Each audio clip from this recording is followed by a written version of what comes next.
एक गांव में नया नया कंजूस आया, वो पूरा गांव ही कंजूस से भरा हुआ था।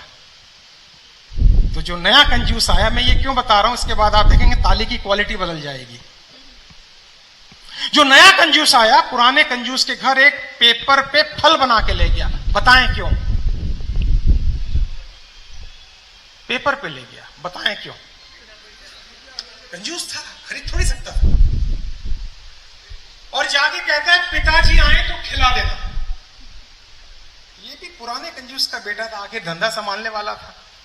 हमारे यहां तो यही होता है भाई, 13 साल की उम्र से लग जा, 19 तक तैयार हो जा।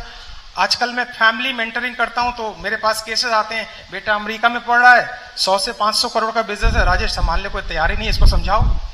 कह रहा नहीं पापा मैं पहले जॉब करूंगा। मैंने कहा तेरे पास कुछ मैं रेडीमेड दे रहा, हमें रेडीमेड नहीं मिला था, उसको सब रेडीमेड मिल रहा है। तो मैंने कहा तू समझ, 2030 के बाद जॉब खत्म होने वाली है, इसको याद रखें। केवल उसी व्यक्ति को काम मिलेगा जिसके पास हुनर है। मैं हूं आपके साथ। खत्म। इसलिए आपका अगर फैमिली बेस्ड बिजनेस है, मुबारक हो, आपको रेडीमेड आपके पिताजी दे रहे हैं। मुझे वो नहीं मिल पाया, मुझे वो नहीं मिल पाया।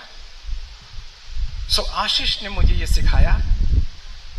पहले हम उस गांव में चलते हैं। रात को पिताजी आए तो उसने कहा रिटर्न गिफ्ट भी लेते जाइए। इसने सोचा मैंने तो पेपर पे बना के दिया था, ये तो कुछ खरीद के देगा। इसने हवा में काम बनाया, कहा आप ये खा लीजिएगा।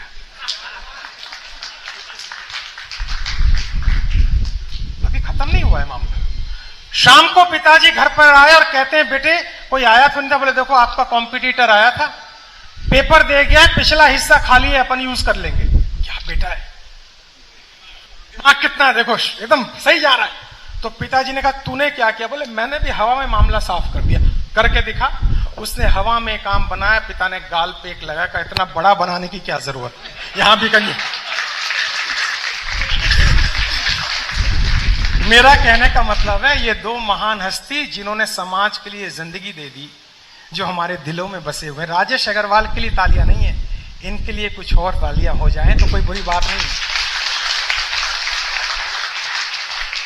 शुरुआत कैसे करें, इससे कोई फर्क नहीं पड़ता आप 50 के नीचे हैं या 50 के ऊपर है। उम्र नाम की चीज खत्म हो गई है। आप हैरान होंगे मित्रों, इंसान की एवरेज उम्र जो 50 पे थी वो जाके 80 पे चली गई।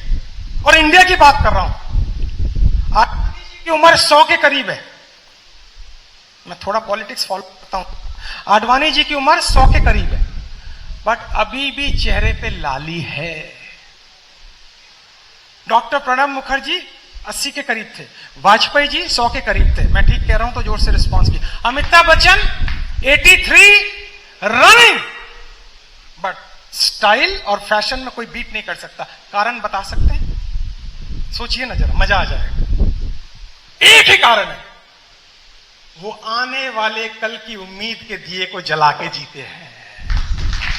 पिक्चर अभी, हाँ कल है, कल फिर आऊंगा मंच पे, कल पब्लिक के साथ। इसलिए अपने आप को फिट रखते हैं। जिसकी ड्रेस ठीक है, जिसका एड्रेस ठीक है, दुनिया अपने आप वहां पहुंच जाती है।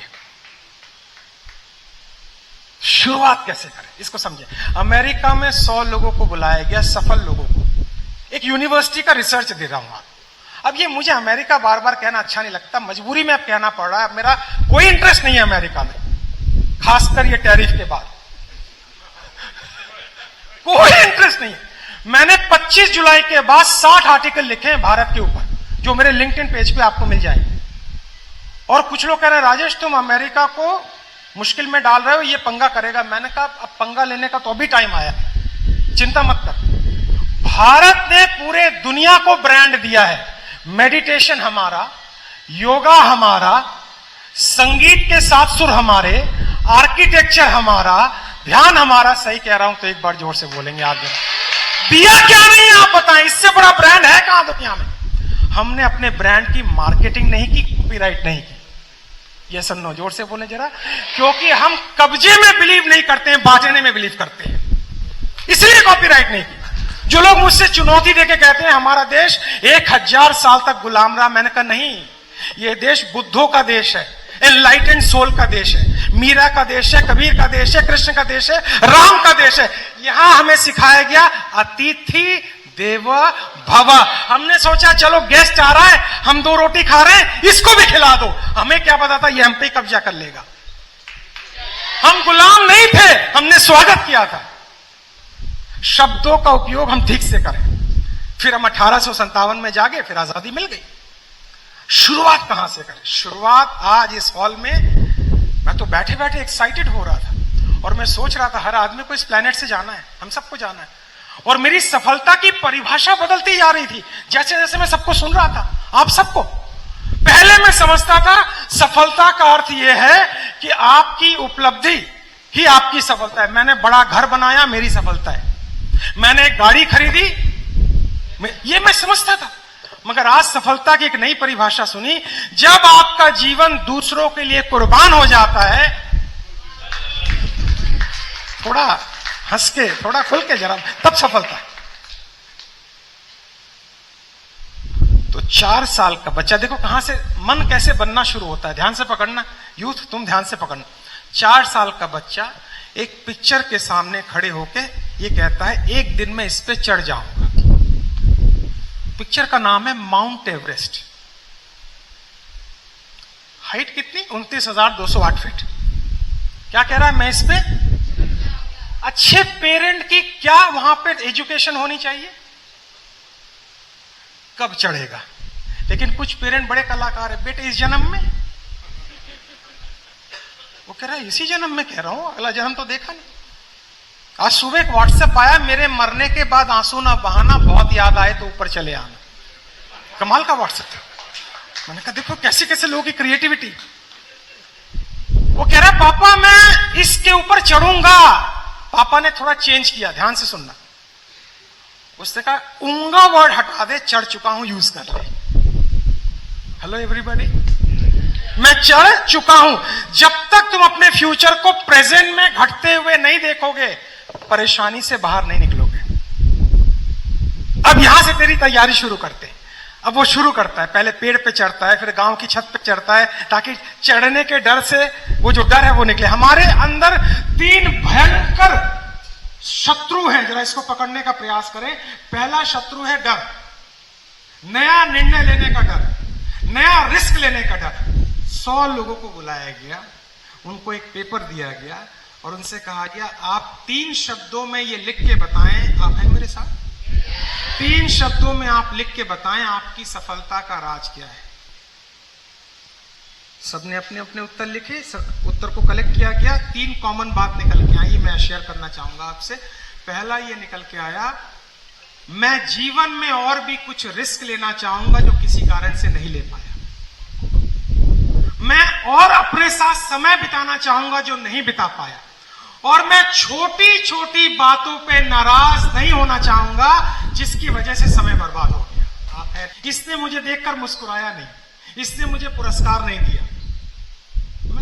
आप देखिए मैं आपके साथ 2.5-3 घंटा यहां बैठा हुआ था। मैं एक प्रोफेशनल स्पीकर हूं, आवरली बेसिस पे चार्ज करता हूं, सच बात है। मगर एक मंच ऐसा है जहां मैं घड़ी नहीं देखता हूं, वो ये। क्यों बताता हूं? भाई अनिल जाजोदिया ने मेरे ऊपर उपकार किया इस मंच के साथ जोड़ के, क्योंकि मैं अपने समाज के साथ जुड़ा।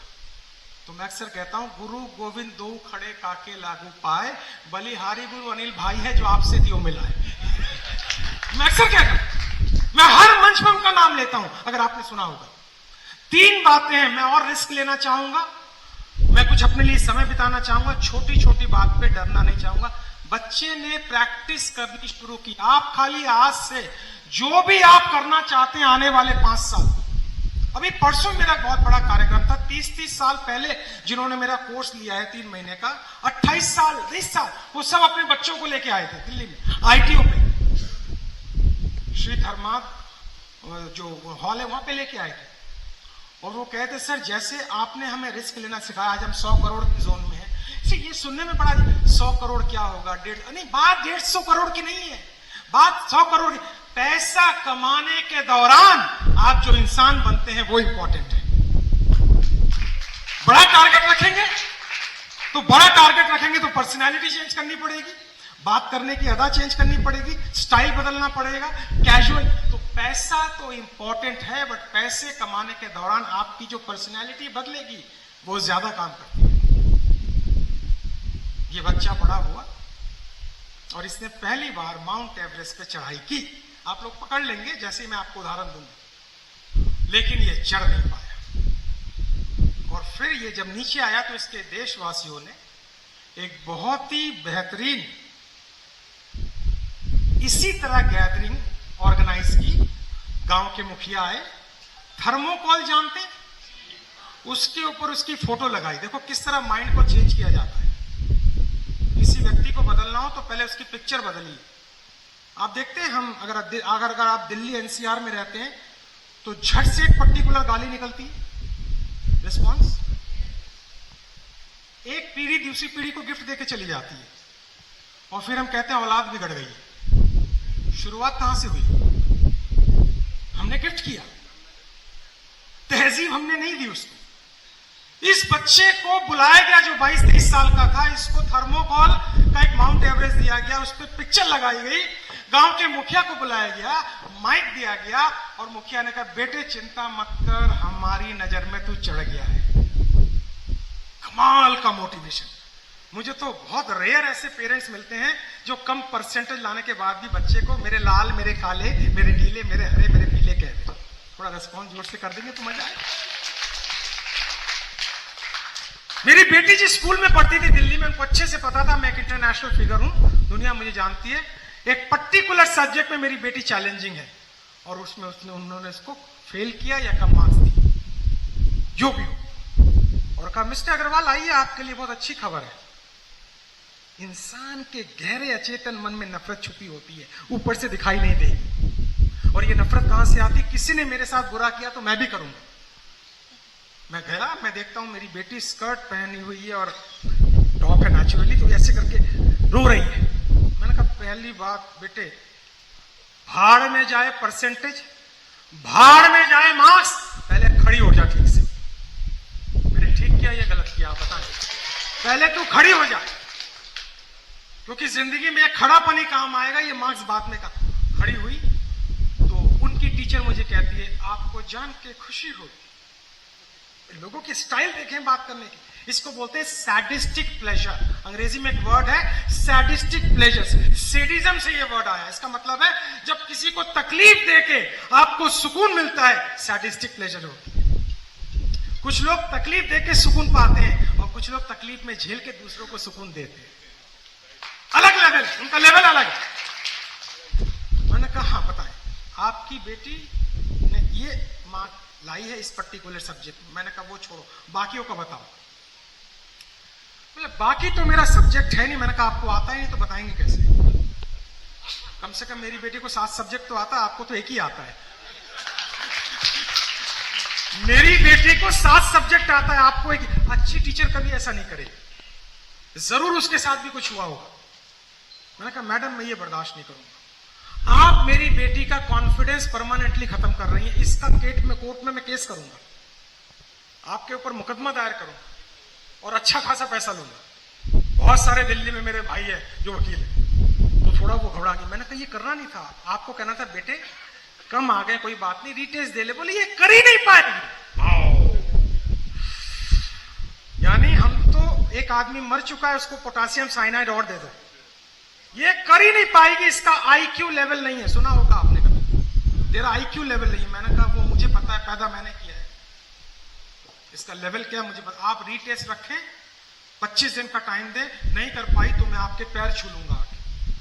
मैंने अपनी बेटी को बोला तू टेंशन मत ले, बाप की इज्जत का सवाल है, मत टेंशन ले, तू करेगी।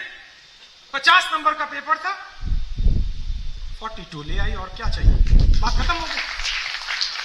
और फिर मैंने कहा अब तुझे कहां जाना है? बोले पापा अब मैं बेस्ट स्कूल में पढ़ना चाहती हूं। मैंने कहा तू पढ़, आगे बढ़। और वो आज भारत की चुनी हुई मनोवैज्ञानिक में से एक है, साइकोलॉजिस्ट में से एक, जिसके फैसले को अहमदाबाद के हाई कोर्ट ने मानकर एक महिला को उसके बच्चे की कस्टडी दी है कुछ दिन पहले। किसके फैसले को मानते हैं, किसके ट्रीटमेंट को मानते हैं? बच्चा चढ़ा, नहीं चढ़ पाया, थर्मोकॉल के ऊपर उसकी फोटो लगाई गई, मुखिया ने दिया और कहा चिंता ना कर, हमारी नजर में, जरा जोर से बोले, अब इस आदमी के भीतर क्या हो रहा होगा कल्पना करें। मोटिवेशन का भी अगर कोई बाप होगा तो वो हो रहा होगा। फिर इसको माइक्रोफोन दिया गया और कहा तुम बताओ जब तुम ऊपर जा रहे थे तो कैसा लग रहा था। क्या मूछें आपकी भाई साहब, कमाल। तालियां इनके मूछों के लिए हो जाए, जबरदस्त मूछें, हैं? जो भी हो ना, गजब। मतलब मेरी तो है ही सफाया मामला एकदम। मैं क्या, बच्चे ने माइक्रोफोन लिया। ये बच्चा न्यूजीलैंड से आता है, इसका नाम है सर एडमंड हिलेरी, दुनिया का पहला व्यक्ति। अब उसमें भी डिबेट है तेंजिंग या सर, लेकिन वो छोड़ दे। और उसने माइक्रोफोन लिया और कहा मैं पहले माउंट एवरेस्ट से कुछ बातें करना चाहता हूं। सामने थर्मोकोल का माउंट एवरेस्ट था और इस बच्चे ने कहा माउंट एवरेस्ट, तुम्हारे साथ एक प्रॉब्लम है जो मेरे साथ नहीं है। ध्यान से सुने, फिर अच्छा लगे तो। तुम अपनी ऊंचाई से और ऊपर नहीं जा सकते हो, मैं जा सकता हूं। इसको पकड़े जरा, तुम अपनी हाइट से और ऊपर नहीं जा सकते, तुम्हारी ये प्रॉब्लम है, मैं जा सकता हूं।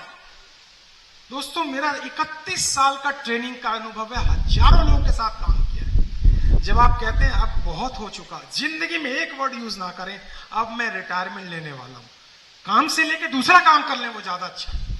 एक रिसर्च हुआ है, 58 साल की उम्र में अगर किसी ने रिटायरमेंट ले लिया और उसके बाद अगले दिन अगर कुछ काम करने के लिए नहीं है, 3 साल में हार्ट अटैक होता है। क्योंकि 40 साल इस बंदे ने काम किया है, अचानक से काम से बाहर निकल गया। इसलिए मेरा मानना है जीवन में रिटायरमेंट नाम का कोई शब्द नहीं। आप हैं मेरे साथ, जोर से बोले जाए। आज इस रूम में बैठ के, खासकर मैं यूथ को कह रहा हूं, आपको अच्छा लगे तो मुझे अच्छा लगेगा कि आप सब मेरे से बड़े हैं, बुजुर्ग हैं, बट अच्छा लगे तो कोई बात पिकअप कर लेंगे। आज इस रूम में बैठ के खाली एक चीज देखें, क्या मेरे अंदर अभी भी कोई म्यूजिक बाकी है? अभी ग्रेटर कैलाश, जो दिल्ली के आसपास रहते, ग्रेटर कैलाश में मुझे बुलाया गया 1 घंटे का संबोधन करने के लिए। और विषय क्या था सुने, जिनके बच्चे उनको छोड़ के अमेरिका में सेटल हो गए, उनसे बात करेंगे। आप समझ रहे हैं मैं क्या कहना चाह रहा हूं? माँ बाप अकेले हैं, बच्चे यूएस में सेटल है, 61% पॉपुलेशन इस दुनिया की अकेलेपन का शिकार है। 61%, बहुत बड़ी बीमारी है। उनको बुलाया गया, राजेश अग्रवाल को सुने, क्योंकि मैंने कहा मैं लेक्चर नहीं दूंगा, ये सब बुजुर्ग है मेरे, मैं इनको कविताएं सुनाऊंगा जो किताब मैंने आपको दी है। मेरा आइडिया ठीक था, क्योंकि मुझे लगा कविताओं में मैं इनको अपने अंदर ले आऊं। अब मैंने कविताएं सुनाई और मैंने उनमें से एक बात उनको कही, आपने पैदा किया है, आपका हाथ कल भी ऐसे था, आज भी ऐसे है और कल भी ऐसे रहेगा। क्या मैंने ठीक बोला? जरा जोर से बोल। और वो खुश होके गई। मेरी तो ना मम्मी है ना पिताजी है, मुझे लगा कितनी मम्मी और कितने पिताजी मिल गए, गले लगाए। मेरी जिंदगी में जो मुझे पैसे मिलते हैं उससे 1 लाख गुना खुशी उस वक्त हुई जब उन्होंने मुझे गले लगाए। फिर मैंने उनको अपनी मम्मी की कहानी बताई जो मैं आपसे शेयर करूंगा। मेरे पिताजी की उम्र लगभग 55 साल थी, उनका देहांत हुआ 1991 में। कलकत्ते में बिजनेस खराब हो गया था। एक रात में हम कलकत्ते से दिल्ली आए, बुआ के घर रहते थे दिल्ली में। फिर उनको कैंसर हुआ। मैंने पालिका बाजार में, अगर आप गेट नंबर 5 से नीचे उतरे तो 265 नंबर दुकान है, उसके आगे हैंगर लगा के अपना करियर शुरू किया 91 में। सीलमपुर की गलियों में चाय की पत्ती बेचता था, चावड़ी बाजार से लाके। ऐसे मैंने शुरू किया। तब तक पिताजी, 2 बहनें मेरे ऊपर थी जिनकी शादी करनी थी। ऐसे करके जीवन आगे बढ़ाया। अब पिताजी चले गए, फिर मम्मी की जिम्मेदारी आ गई। अब 2019 कोविड के पहले 7 फरवरी मम्मी का डिपार्चर हुआ। और डिपार्चर भी कैसा, 82 साल की उम्र में रात को छोले कुलचे बनाए। मेरी मम्मी को खाने का शौक हमारे यहां किसको नहीं है। जब स्टेशन पे उतरते ही खाना मिल जाए तो और क्या चाहिए। मैंने घर में फोटो भेजा, मैंने कहा देखो ये हमारी दुनिया है, जहां स्टेशन पे उतरे तुरंत चाय दिए, थैंक यू वेरी मच। तो खाने का बड़ा शौक था। तो पिताजी के जाने के बाद मैंने उनसे कई बार कहा, तुम थोड़ा आध्यात्मिक प्रवचन सुन लिया करो, थोड़ा ब्रह्म कुमारी में चली जाया करो। बोले देख बुरा मत मानियो, अब तो थोड़ी घरेलू बात में घरे तो लेके बात करूं, जरा बुरा मत मानियो बेटे, मुझे पसंद है ढोल नगाड़े। जहां पे ढोल नगाड़े डांस गाने वहीं भेजियो, और कहीं मत भेजियो। मुझे जाना है पूजा प्रवचन के अंदर। वो जिंदगी में ना वो प्रवचन में गई, ना उन्होंने सफेद साड़ी पहनी, अपने कलर की साड़ी, अपने कलर की ब्लाउज, उसी कलर की चप्पलें, उसी कलर की बैंगल्स। और जब मैंने गाड़ी थोड़ी बड़ी ली, जब ईश्वर ने थोड़ी कृपा कर दी, तो मैं फ्रंट सीट पे बैठा। मैं आपको पिक्चर दिखाना चाहूंगा। मैं फ्रंट सीट पे बैठा हूं, मम्मी पीछे बैठी, और मैं गाड़ी चला रहा हूं और गाना आ रहा है, मेरे सपनों की रानी कब आएगी। 1969, राजेश खन्ना, आराधना। बोले बेटे जरा साउंड बढ़ा दे। मैंने कहा क्यों? बोले इसी के नाम पे तेरा नाम रखा गया है। अब इसी के नाम पे तेरा नाम, साउंड बढ़ा, साउंड बढ़ा, साउंड बढ़ा। ये मेरी माता जी थी जो मरने के लास्ट दिन तक एक रंगीला जीवन जी के गई है, कलरफुल लाइफ। मैं जब भी किसी डिमोरलाइज होता हूं तो अपनी मां को याद करता हूं, क्या कलरफुल लाइफ उन्होंने लीड की। पहला काम अपने को ये डिसाइड करना, यहां इस रूम के अंदर आप सबको मैं कह रहा हूं, 2 चीज डिसाइड करनी है। पहला, मुझे क्या चाहिए और उसको कैसे पाना है। रिपीट करेंगे आप सब जरा, मैंने क्या बोला?